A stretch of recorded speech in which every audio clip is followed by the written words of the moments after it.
Paw'dCats Sports.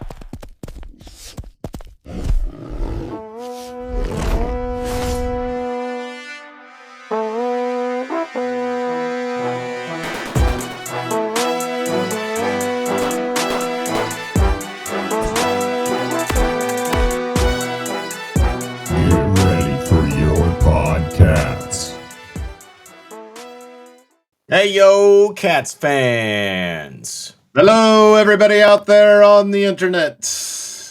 How are you feeling, Benji? Yes, Benny the Wildcat here, and I'm feeling good. It's Sunday night, and the Chiefs are about to play. And we're here to break down this UCF game early so we don't have to do it after our real jobs this week. Oh, yeah. Yes, sir. I'm ready. Yeah, Are you definitely ready? don't want to be doing that this week after school. Don't want to be recording any nonsense. No nonsense. Only the real beef on this show. Yes. Anyway, welcome back, Paw'dCats Sports fans.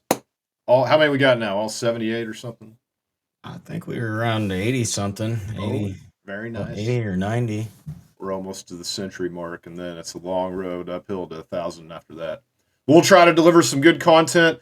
We are here to talk about the fiercest voice in the Flint Hills and beyond. Who's the fiercest voice? We are the fiercest voice in the Flint Hills and beyond. Oh, I thought It's it was Wyatt. game day. I thought that was Wyatt. Yeah. That's us. It's game day in Manhattan. Very nice. And Bill Snyder Family Stadium is about to light up like lavender wildfire. Mm-hmm. The UCF Knights are rolling in undefeated at 3-0, but they've never faced a storm like this, Ben. Is that how grass fires burn in the Flint Hills? They burn lavender. Burn lavender after a lightning strike in the lucky field of Bill Snyder. Yeah, right off his highway, probably. Nice. Rolling into town. The thunder rolls into the bill. The Kansas State team is hungry. They should have a little bit extra rest, and they better be ready to claw back because we got a long. Yeah, let's hope we're hungry. So kickoff set for 11 a.m. Central Time this Saturday, September 27th. Catch the game CSP. live on FS1. Oh, the Not on weather Burst. outlook Not on earlier Burst. was sunny skies, high of 74, but we just checked it. Sunny bit higher. skies, high of Higher. 83. Yeah, take the over on that. So be prepared, drink some water out there if it's hot. And then we got radio coverage, Manhattan on KMAN, 1350 AM, 93.3 FM. In Wichita, KNSS 98.7 FM, 1330 AM. Uptown, And in Kansas City, KCSP 610 AM. Johnson County Trash. Joko. Oh, that was T-Town, my bad. T-Town. Joko, my apologies. Don't come at me with your pitchforks, okay? We are real Dubtown folks on this pod. We're trying to get this done and over with before the Chiefs play tonight. Yeah, tell us, who are these Knights so we can figure this out before we watch the Chiefs. All right, segment one. Who are these Knights? UCF is 3-0. How real is that record? I think they're the Disney World Knights, and they're a mid-major, and they're coming to our town. And they're coming to our stadium. Yeah, they barely squeaked by Jacksonville State. 17-10. Barely. Against Jacksonville State. Just by a little bit. They blew out North Carolina A&T, but that's cares? Who cares? Nobody even knows what A&T stands for. And then they beat North Carolina 38-24. Just 3 points in the second half, but North Carolina looks to be really bad as well with Belichick and his I'm not taking girlfriend on the sideline. I'm not taking low-hanging fruit on that one. The girlfriend on the sideline, that speaks for itself. I'd be upset if I was put me in a nursing home if you ever see me in that situation. All right, and take away the keys. So, What do I have to say about that? That's it. Tell us about these Golden Knights, this mid-major team from the old American Conference.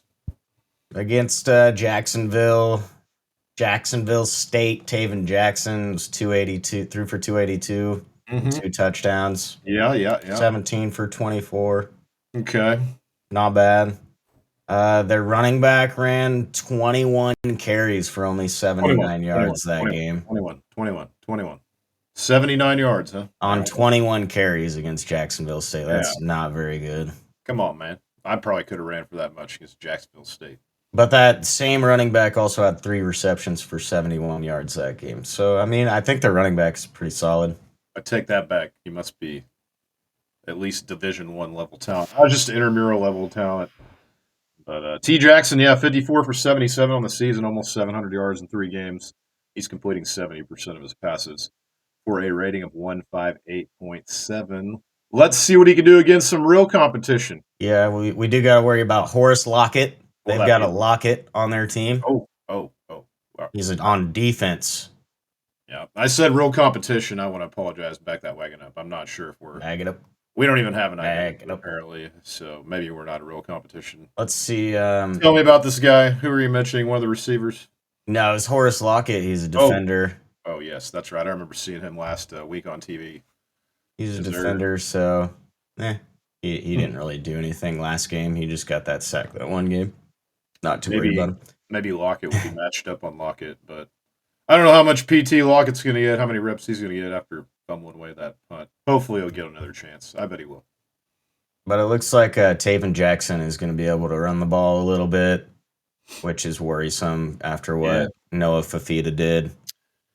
I think you're right. They run the ball. They spread the ball out among many backs. They're going to they're averaging 200 yards rushing a game. They have 4 backs that are over 100 yards on the season in 3 games. Leading the way, or excuse me, that's 4 receivers over 100 yards. They have 3 backs over 100 yards. And leading the way is Jay Nixon with 160 yards, and he's averaging 14.5 per carry with a long of 87. The quarterback, Jay Brown, he's got 137 yards on 9 carries, and he did run a 60-yarder against one of those scrubs. So we'll see. This matchup does not look great for us, especially after looking at our run defense the last few weeks. Yeah, it does not look very good. Wide receiver Dwayne Thomas, 117 receiving yards. Yeah. 7 catches. I mean, come on. I want to say, like, these guys suck, but we do kind of suck, too. Watch out. You might have the Golden Knights at your front door. Yeah, they're 3-0. I mean, they're winning their games, so. Yeah, they are. They got dubs. We don't. But they're playing teams that are very bad, like worse than teams on our schedule, any of them. Even North Carolina.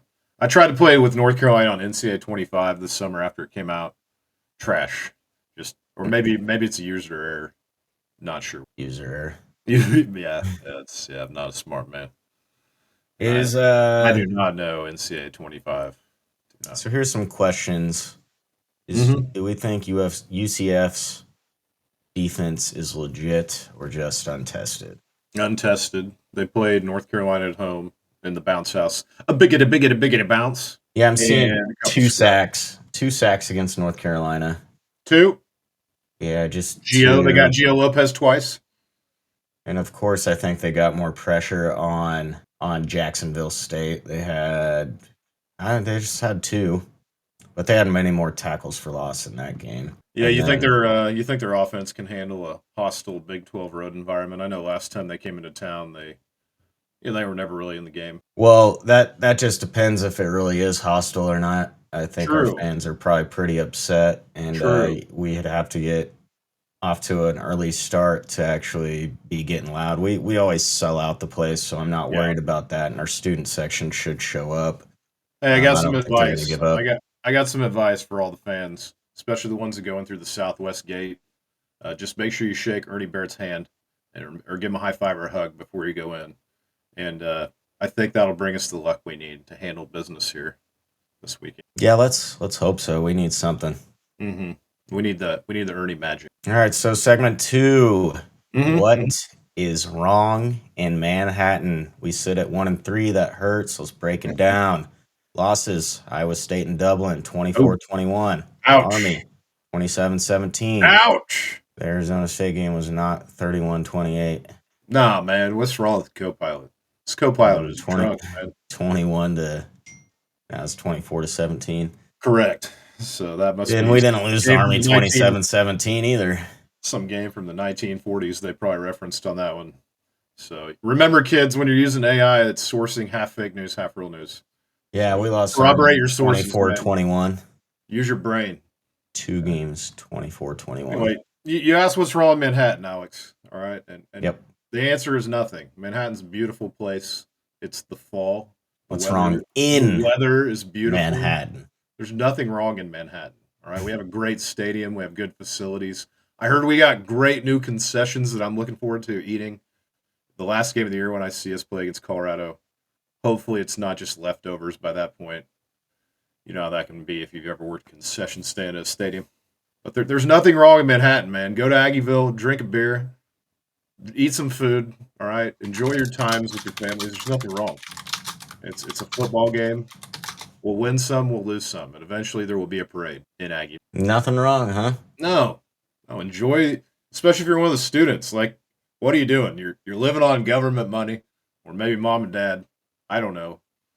Have a good time and enjoy it while it lasts, because you're going to be working for 65 years after the next couple of years after you graduate. So just chill out, man. Enjoy your time. I'd have to agree with that. Get it done. When we were in Manhattan, beautiful, great times. Aggieville, awesome. The stadium, awesome. Just food, eats, awesome. Pizza shuttle, shuttle's still alive. Pizza shuttle's alive, man. It's like Frankenstein. Pizza shuttle. It's back from the dead. Do the shuttle drop. You already know the number. Call them. All right, get some wins, man. If you know if it's going to be tough on the field, on the gridiron, try to find some wins before and after the game. For sure. That's all I have to say. Nothing's wrong in Manhattan, man. But Avery, obviously 851 passing yards, 6 TDs and a pick. That was a rough pick. 62 rushing yards. We're trying to run the ball more, says Matt Wells. Breaking news. It's breaking news. Avery should run the ball more. Go ahead. Yeah, we need to. 62 rushing yards on the season. That is atrocious. Yuck. We need to have him around 50 a game. He's supposed to be a dual threat quarterback, and when you take that out of our arsenal, we are very one dimensional. Very one dimensional, just throwing the ball. Probably a lot of sacks mixed in there too, which hurt his numbers. Probably took off 50 or 60, but still not good. He's only been sacked 3 times. Oh, never mind. So, I stand corrected. Are you sourcing Copilot again? This is ESPN. Oh, well, even better source for news. Yep. Hey, we'll go back and look at that, but it's kind of irrelevant. Obviously, we want to see him run the ball more effectively. That breakout game at Tech seems like 100 years ago. I don't know.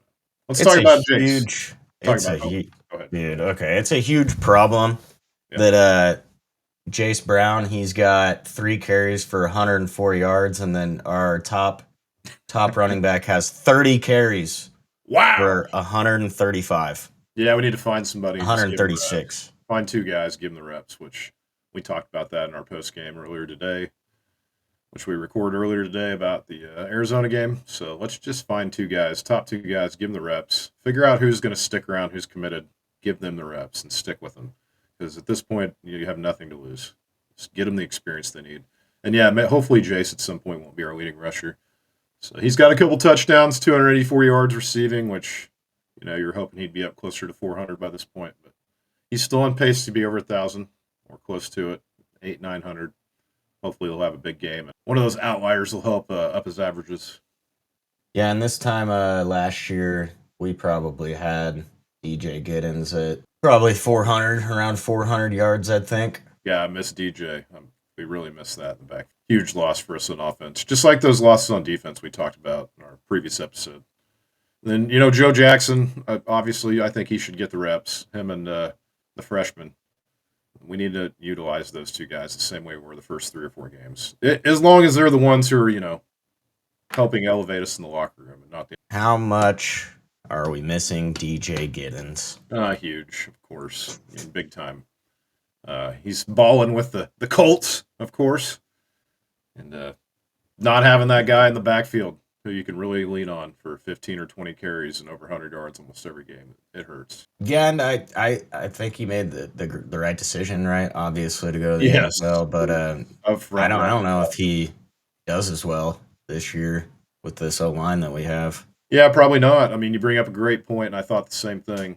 We remember what happened to Sproles in 2004. Similar situation. He dropped from 1,900 to, I think, 1,400 yards, and he was really struggling on a high volume of carries, and that's probably what would happen to DJ this season. Yeah, he ran for 1,300 last year, so, you'd probably see him run for like 9 to 1,000 this year, probably, I'd imagine. Yeah, and that's with Edwards hurt because his volume of carries would have went up. Speaking of Edwards, you think he's going to play this game?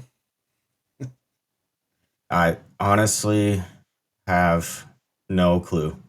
Stay tuned, friends. That's The mystery of Dylan Edwards. that is I don't know, man. I hope he plays because when we saw him on the field and he brought a little bit of electricity for his 4 carries for 13 yards. So You brought up electricity, and some of these guys are getting hyped, and that's good. You're bringing the juice, but you want to bring it a little more selectively, I would say.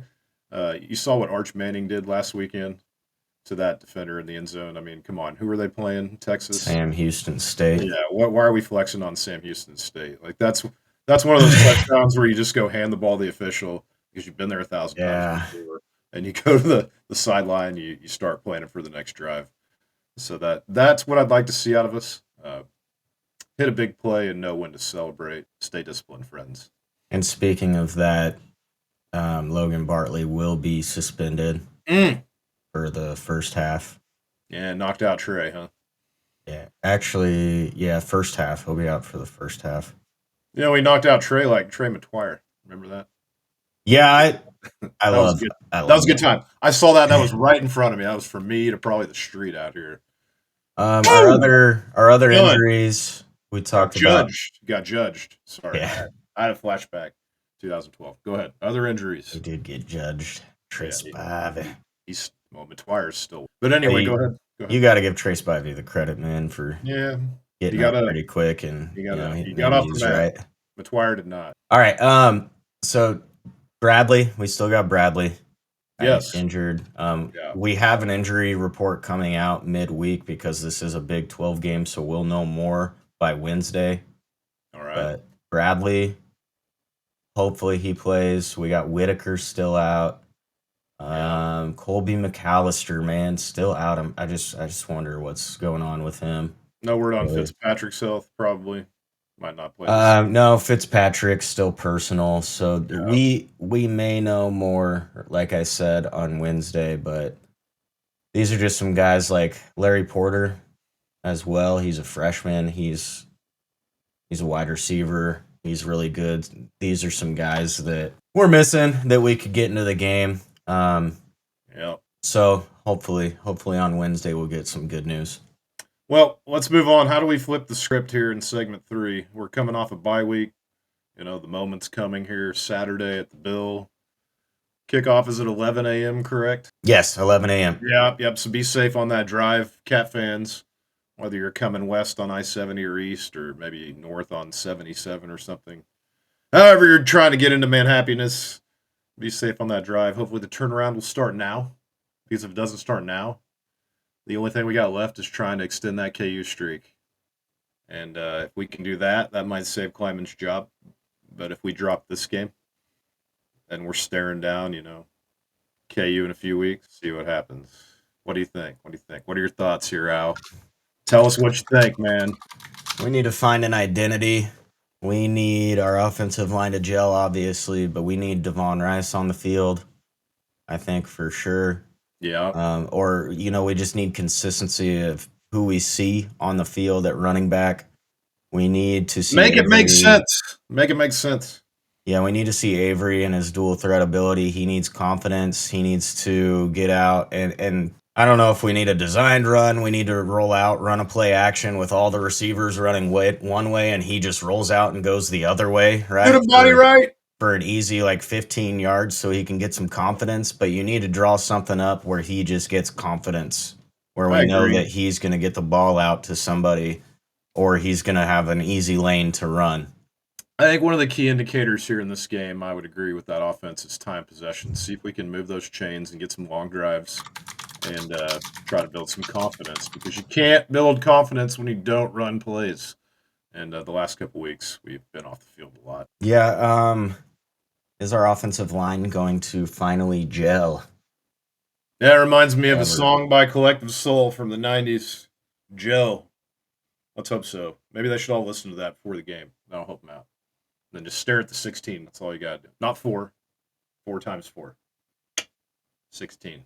Offensive line, let's get it done. Yeah, let's hope that they can play better. We saw them play a little bit better against Army, but they weren't really on the field a whole lot. No, very few plays. And against Arizona, Avery was under duress. A lot of the times it's like I was underdressed. Oh no, underdressed. Not again. So, like I said, that 3 seconds, he needs 3 to 5 seconds, and we're still not giving him 3 to 5, man. Even 3 seconds, really. That sounds like a jail sentence or like probation or something. You got 3 to 5, man. But yeah, at this time he just needs to roll out and give himself his own time. Yeah, I heard somebody comment this morning like you got to move your feet, don't bail out. Try to get through that second or third read, then bail. But anyway, let's go to the defensive side of the ball. Can we contain UCF's rushing attack? They're probably going to be run heavy, especially to start the game. Try to establish that. What are your thoughts on this? As of right now, 4-2-5, allegedly. I don't think we can. No, I don't. We have not seen anything from these games to show us that we can stop the run game, and we are bottom. Like we're in like what 112th we said earlier in the nation, 120th.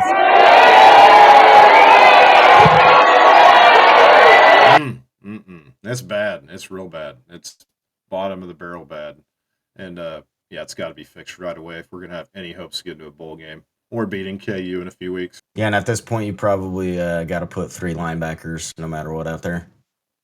Jake Kirby maybe, Cody Fletcher, get those guys out there. They got some eligibility left. No, 3 linebackers. Just Asa Newsom. Yeah, we need Asa Newsom. We need Gabe Powers out there. Austin Roman. We need the power. Have the experience. Those 4 guys we need out there. Rex Van Wy was getting time at the beginning of the year, and Dez will be on the field for sure.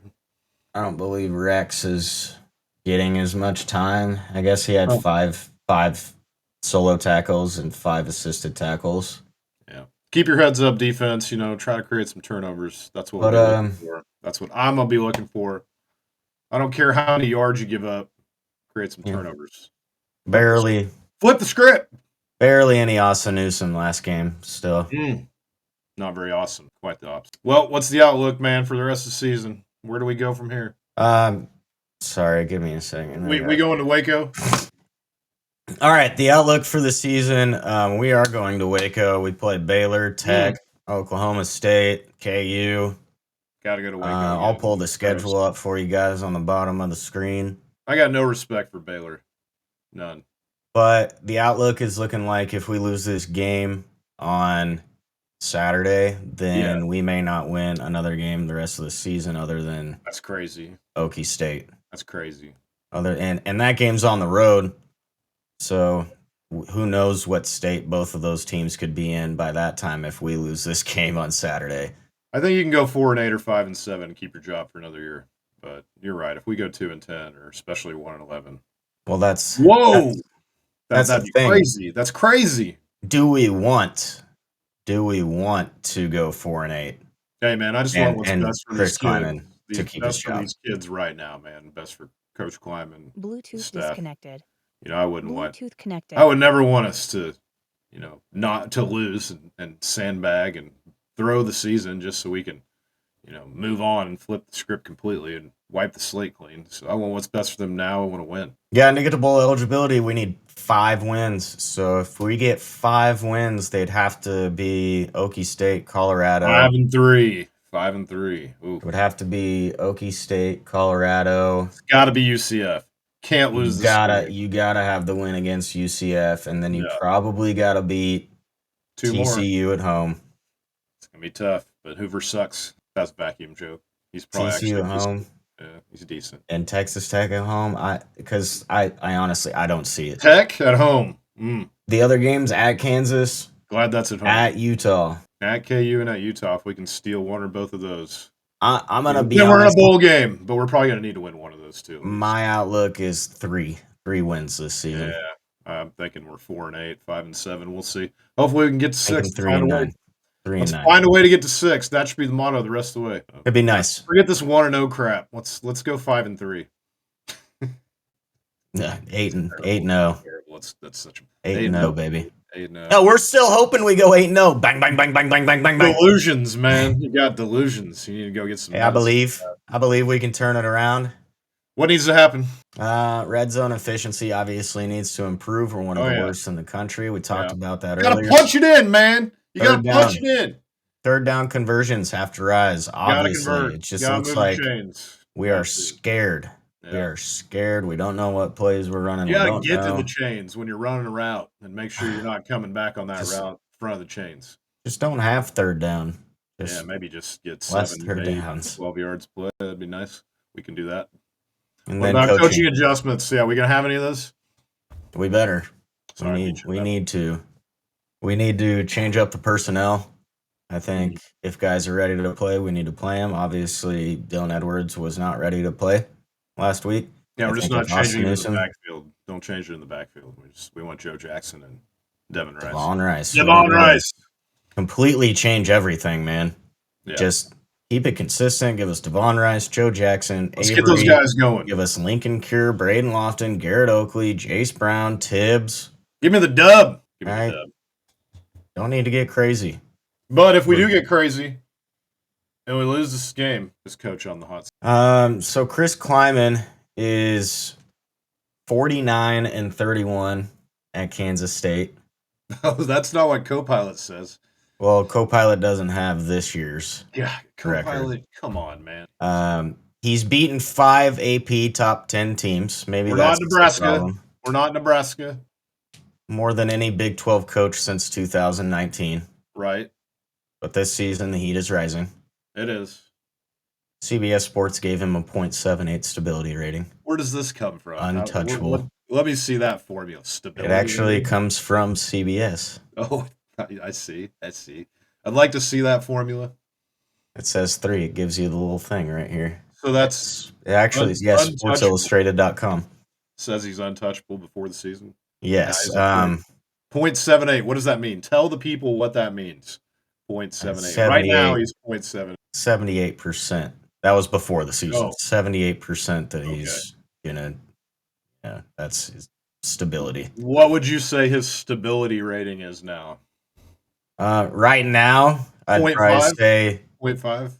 I'd probably say like a good 55 to 60% still stable. But if we lose this game, that drops under 50%, I'd say. I'm with you. Yeah. Then it snowballs real quick after that. And then it could. But the thing about, Kleiman is those 5 AP top 10 wins. We 1 year lost to Arkansas State, and then the next week came out and beat Oklahoma. So baffling. That's just baffling. He's a really baffling coach, and we could turn around and win a few here. I don't know. We got some rest, but he's historically bad after bye weeks. Who knows? Maybe that could change. It starts with UCF. I do have some potential replacements to watch for this year, and let's hope it doesn't get to this, right? We don't ever want Kleiman to not be our coach, but if the time is right, the time is right. So we got Colin Klein. I'm not speculating on this. All right, not in season. But yeah, that's obviously numero uno. He is obviously the offensive coordinator at Texas A&M. He led to. I'm still sick of that. That just leaves me with a real sick feeling in my stomach that he's there calling plays for them and not us. It makes me nauseous. Go ahead. Last year led Aggies to the number 2 SEC rushing offense and a 5-0 SEC start. That is from 12thman.com. Yeah, 12th man. Had a run-in with a few of those guys. We got Alex Golish. Don't even know who that is. Head coach for USF. Whatever. Back-to-back bowl wins. Go Bulls. Chicago Bulls. Yeah. Willie Fritz. My new team, Mavericks, trade Luka. Go ahead. Willie Fritz. Yep. Willie Fritz. He's a good dude. 213 career wins. Is it Houston now? Was it Tulane? Turned Tulane into a top 10 team. Houston's. I like the Fritz, man. I also like Ritz crackers. They're delicious, salty crackers. Nice. He's also bringing in the number 1 quarterback in the country next year in Houston. Numero uno! He could just hitch his wagon straight to Manhattan with Willie. And we'd have two Willie Fritz and Willie the Wildcat. Andy Kotelnicki, the old KU offensive coordinator. That's disgusting. Offensive coordinator for Penn State. He jumped Penn State from number 60 to number 23 in total offense. I don't want anybody who has anything to do with KU. All right, so yeah. Is Kleiman still the right fit for this team's identity. According to CBS Sports, he is. We'll see. My rating's at 50. My stability rating, it's going to drop if he doesn't win this game or if we don't win this game. But hey, if we can get it back on track, win a few, we'll get him right back up there in the low 70s. Yeah, and I think Clement's a good coach, man. He's a good person. He's a good person. Good coach. He won the Big 12 for us. He's won a lot of those top 10 games. He has had a lot of clunkers, though, that are really questionable. And some of the end-game management can be a little questionable as well. He's experiencing extreme adversity right now. We'll see if he makes it through the fire. The Lavender fire on the Flint Hills. How do we win this game, man? How do we do it? All right, let's get tactical. Have to obviously win the turnover battle. We are -4 in the turnover margin. Yeah, that's important. Obviously. Got to create some turnovers, Mob D. Let's go now. We can't. Fans got to get loud. They're a big part of that. Go ahead. No turnovers on special teams, man. That is killing us. We had a great turnover, Quay Moss, against Arizona and at a really good time, and Arizona was giving us every opportunity. We did not have a turnover. We created a turnover. Yeah, created a turnover. Our defense. Yeah. And Arizona was giving us every single opportunity to get back in that game, and then, of course, Avery Johnson just decides to have one of his bad games instead of a good game. Yeah, and then, I hope that we can pressure Taven Jackson into mistakes, but that's going to depend on if we can stop the run, because he's not going to face any pressure in the pocket if we can't stop. He's going to be very comfortable, and he won't have to pass the lot. So Avery's established on the ground. Avery's going to have to get out into open space. We need consistency from just a running back. That is our biggest problem. That's a big I problem. want to see Devon Rice, and I do think we will see, I think his name is Montario Elston Jr. Yeah. But he posted on TikTok. I saw one of his posts on TikTok, and he said, "Be ready.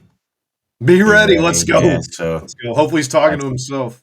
Yeah, he's hyped up. He wants to play, so hopefully we can see that guy. He's a freshman. And at a point, maybe we just can hope to see Devon Rice, J.B. Price, and Elston, all three freshmen. I'm sure we won't, but who knows? We've got to have one running back, and I think that guy's Devon Rice, so I don't know why he didn't play. Yeah. Maybe him and Joe Jackson just... There's an attitude issue, possibly. Other than that, I don't see why they wouldn't have played. Well, key indicator is going to be, can we outgain them on the ground? And if we can, then we can get this thing turned around a little bit. So let's look at the rushing yards at halftime, and we'll know a lot when we get there. Are we ready to put down some cash? Yes, betting lines. I've been waiting for this for 35 minutes.